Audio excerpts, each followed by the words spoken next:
あんたたち兄弟は周りの人間を不幸にする。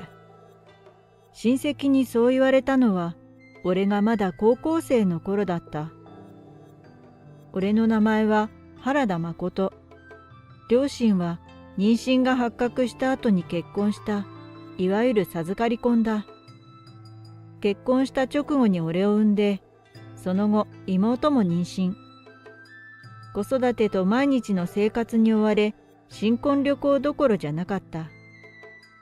俺が中学卒業を控えていたある日、両親は遅まきの新婚旅行に出かける。俺たちの子育てが一段落したので、ようやく夫婦水入らずで過ごせるようになったのだ。いい子にしてるのよ。お土産を楽しみにしてろよ。それが両親の最後の言葉になった。旅先で事故に巻き込まれ、両親は他界。俺と妹は二人きりの家族になってしまった。親戚連中は俺たちを引き取るのを渋り、遠い親戚の源三おじさんが俺たちの面倒を見てくれることになった。俺は独身で子育ての経験がない。だからあまり期待するな。源三おじさんは寡黙な人で、とても不器用な人だった。親らしいことはあまりしてくれなかったけれど、それでも俺たちに愛情を注いでくれた。とても優しい人だった。いつしか俺たち兄弟にとってもう一人の父親になっていたのだが、その源三おじさんも俺が高校生の時に亡くなってしまった。俺たち兄弟は周りの人間を不幸にする。親戚にそう言われた俺は、高校を中退して働きに出ることを決意。中卒の俺を拾ってくれたのは地元の小さな町工場。そして俺と妹二人きりの生活が始まった。ゆうな、大丈夫か？うん、ごめんねお兄ちゃん。せっかく仕事がお休みなのに。気にするな。妹のゆうなは病気がちで、こうして体調を崩して熱を出すことがよくある。学校もあまり行けず、保健室登校がほとんどだ。そんなある日のこと、ゆうながまた体調を崩してしまい、その日は早退することになった。一人で歩ける状態ではなかったので、仕事を途中で抜けてゆうなを迎えに行く。迷惑かけてごめんなさい。そう言って泣くゆうなをなだめてベッドに寝かせた。体調が悪いと心も弱くなってしまう。寝れば少しは回復するだろうと思い、音量を小さくしてテレビをつけてゆうなのそばに座った。そしてゆうなの目がパッと覚めたとき、テレビで特集されていた高級なケーキを見て、小さくこうつぶやいたのだ。おいしそう。思えば両親が亡くなってからというもの、ゆうなに誕生日ケーキを食べさせてやったことがない。まだ小さい妹はそんな境遇に文句一つ言わなかった。ゆうなの誕生日はまだ先で、俺の誕生日はとっくに過ぎている。だけど、誕生日でなくてもケーキを買ってもいいじゃないか。初任給がもうすぐ入るので、初めて受け取るお金はゆうなのために使おうと決めた。テレビの特集で映っていたケーキ屋は幸い仕事場の近くにある。今日は早番にしてもらったので、走っていけば営業時間に間に合うだろう。かなりの高級店だけど買えない値段ではない。初任給の明細を受け取り、急いで銀行へ行きお金を下ろす。これが俺の初任給。地元の町工場で、しかも中卒。そんな俺がもらえる給料の額なんてたかが知れているけれど、封筒の中に入っているお金はこの世で一番価値のあるものだと思った。そのまま急いで走ってケーキ屋へ。その日は少し暑い日だったので、ケーキ屋に着く頃には汗だくになっていた。服も作業着のままだし、ボロボロの見た目だろう。格式高い雰囲気のケーキ屋に入るのに一瞬躊躇したけれど、ユーナを喜ばせるためだ。えいと勇気を出して店に入ったのだが、いらっしゃいま。俺が入った時に接客したのは、先日テレビに出ていたこの店の店長だった。彼は俺の姿を見た瞬間、あからさまに顔を歪める。ショーケースに近づいた俺に、店長は冷笑を浮かべてこう言った。お客様、申し訳ございませんが、お帰りください。は？なんで？汚いお客様にうちのケーキは売れないんですよ。店長から出た信じられない発言に少しの間呆然と立ち尽くしてしまう。もしかしてこの見た目のせいで金を持ってないと思われているのか？俺は慌ててズボンのポケットから初任給が入った封筒を取り出した。お金ならあります。ケーキを売ってください。しかし店長は冷笑を崩さず、はっと鼻で笑う。お金の問題ではなく、品位の問題です。あなたみたいな人にうちのケーキを売ったら、店の名前に傷がつくじゃないですか。俺みたいな人という言葉に思わずカチンときてしまった。源三おじさんから、お前は手が早いから気をつけろと言われて以来、意識して気をつけるようにはしていたのだが、さすがにこの店長の言葉には我慢ができなかった。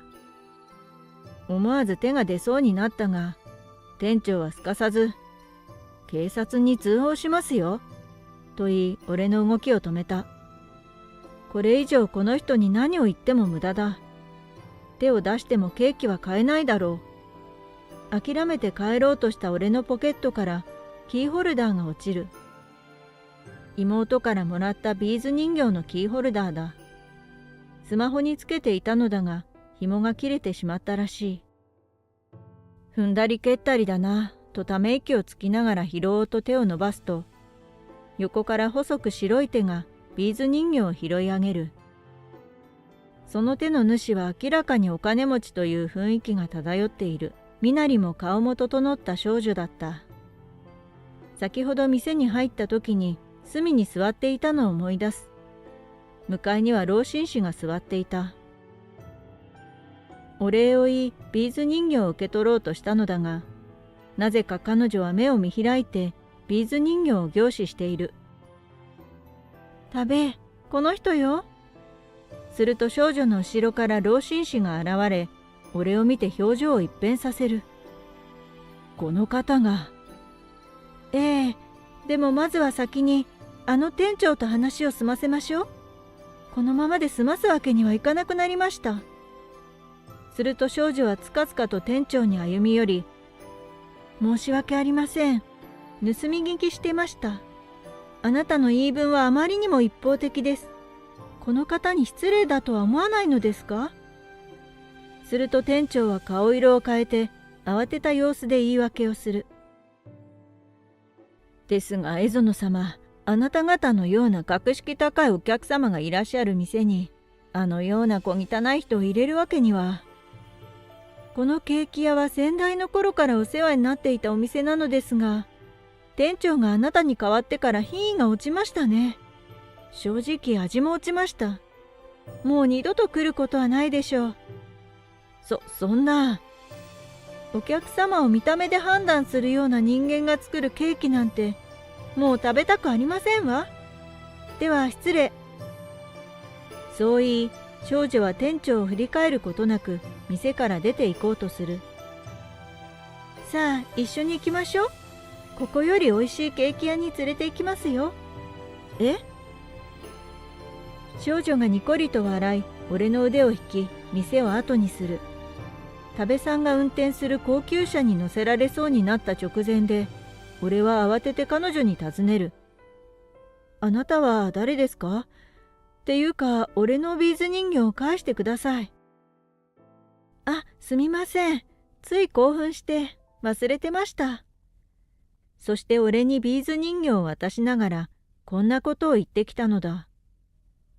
あなた、原田優奈ちゃんのお兄様ですよね。なんで知ってるんですか？私、ゆうなちゃんに助けてもらったことがあるんです。詳しくは車の中で。一応私の名刺を渡しておきますね。名刺に書かれていた少女の名前は蝦夷野遥。その横には蝦夷野グループ会長と書かれているが、この少女が会長？何かの間違いなのでは？しかし案内された車は今まで乗ったことのないような高級車で、少女蝦夷野さんがただ者ではないとわかる。突然すみませんでした。一から事情を説明させてもらいますね。そして蝦夷野さんから語られたのは、俺が知らなかったユーナのとある物語だった。ある日ユーナが学校から帰宅していた途中のことだ。いつもの帰り道を歩いていると、交通量が多い交差点でぼーっと立ち尽くしている蝦夷野さんとすれ違う。彼女は信号が赤なのに気づかず、道路に飛び出しそうになった。ユーナはとっさの判断で蝦夷野さんの服をつかみ、大声で叫ぶ。お姉ちゃん、危ないよ。その声にはっと我に返った蝦夷野さんは、すんでのところで道路に飛び出さずに済んだ。ありがとう。ごめんね。私疲れててぼーっとしてたわ。そうなの？なんだかお姉ちゃん、私のお兄ちゃんと似てる。お兄ちゃんもいつも疲れた顔してるんだ。そうなの？お兄ちゃん、部活とか勉強で疲れてるのかな？お兄ちゃんは働いてるの。パパとママがもういないから、私を育てるために。でもね、お兄ちゃんと一緒だから、私寂しくないんだよ。涙目になりながらも笑うユーナを見て、蝦夷野さんは親を早くに亡くしたのだと悟る。実はこの時蝦夷野さんも父親を亡くしたばかりだった。彼女の場合はそれだけでなく、父親の遺産と会社を親戚連中が奪おうと画策していたらしい。信じていた人に裏切られたり、時には身の危険に陥りそうになる過酷な日々を送っていたのだそうだ。しかし自分より小さな子供が悲しみを押し殺して、それでも寂しくないと笑顔を浮かべる姿を見た蝦夷野さんは、自分自身に喝を入れる。こんな小さい子も頑張っているんだ。もっとしっかりしなければ。そんな蝦夷野さんにユーナはとあるものを渡した。これはビーズ人形だよ。私、体が弱くてあんまり学校に行けなくて。これは保健室で作ったの。一つは私、もう一つはお兄ちゃん。これはパパとママと源三おじちゃんにあげるために作ったものだけど、お姉ちゃんにあげるね。そんな大切なものいいの？元気になるようにおまじないをかけたから、これを持ってればもう大丈夫だよ。その後すぐ蝦夷野さんの父親の代からそばにいてくれた多部さんが迎えに来て、二人は別れる。ユーナから勇気と元気をもらった蝦夷野さんは、ハイエナのように群がっていた親戚連中を一網打尽。父親が残した大切な遺産と会社を守りきった。大変でしたね。でもユーナちゃんのおかげでなんとか乗り切れました。彼女にお礼が言いたくて探してたのですが、なかなか見つからず、あの店で一休みしていたところ、あなたに出会ったのですよ。蝦夷野さんがどうしてもユーナに会いたいというので、俺は喜んで客人を迎え入れた。突然の再会にユーナは飛び上がりそうなほど驚いていたが、二人は手を取り合い喜び合っていた。その光景を見た俺はつい泣いてしまいそうになる。それを見た蝦夷野さんが、ユーナちゃんの言う通り、とっても優しいお兄ちゃんなんだね。でしょ？私の自慢の大好きなお兄ちゃんだよ。ユーナの笑顔とこの言葉に、俺の涙腺は崩壊。今まで大変な日々だったけれど、ユーナがそう思ってくれていると分かっただけで、全てが報われるような気がした。その後、蝦夷野さんと俺たち兄弟は、立場を超えた友人になる。ある日俺たちの厳しい生活を見かねた江園さんが、自分の会社の採用試験を受けないかと提案してくれた。ただし、うちの会社は実力主義よ。採用担当のトップは私とは別の人で、縁故採用は認めないって言ってるんだけど。なら、受かるように全力で頑張るだけです。その後俺は必死になって試験対策を講じる。江園さんの手助けも少しだけ借りて、採用試験に挑み、なんと見事合格したのだ。江園さんの会社は前の会社より給料がいいので、これで優奈に楽な生活をさせてやれる。お金が貯まったら、優奈の病弱な体を治す治療を探すつもりだ。それと、俺は墓を持っておらず、両親と源三おじさんの遺骨は、まだ俺が手元に置き管理している状態で、お金を貯めて、近いうちにお墓を買って、3人の遺骨を納めるつもりだ。優奈は俺のことを優しいお兄ちゃんだと言っていたが、優奈こそ優しくて素晴らしい人間だと思う。彼女の裏表のない他人を慈しむ心が思わぬ出会いを生み出し、俺の人生を変えてくれた。優奈には感謝してもしきれない。彼女が幸せになれるなら、俺はどんな努力も惜しまないつもりだよ。